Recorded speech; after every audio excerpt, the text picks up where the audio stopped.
Alors, nous sommes à la présentation du projet Scatterplot.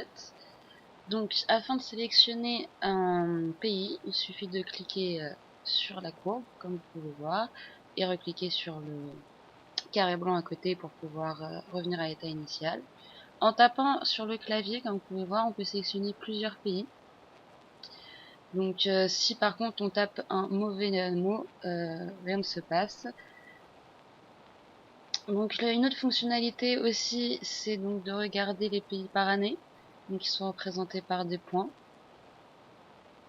Donc toutes les années sont représentées.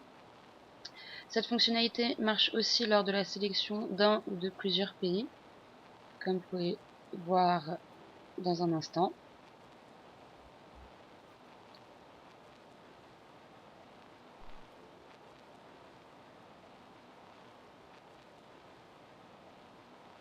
La possibilité aussi de voir donc par continent.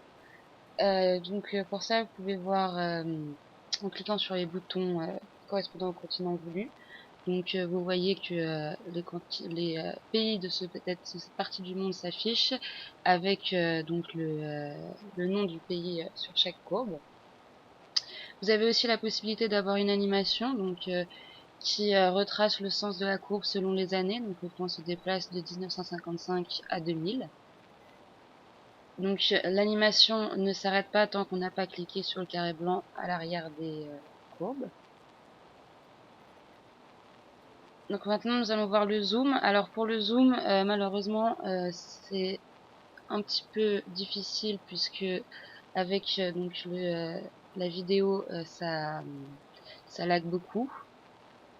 Mais vous allez voir donc avec le zoom, on peut zoomer autant de fois que l'on veut et on peut utiliser les fonctionnalités vues précédemment. Donc on peut sélectionner un pays.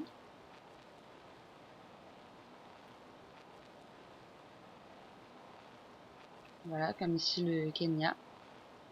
Donc on voit bien que sont affichées les années par point et le nom du pays. On peut ici afficher donc que le continent américain, donc avec tous les pays d'Amérique. Donc afin de mieux voir, on peut zoomer encore plus. On peut aussi voir donc par année les différents pays.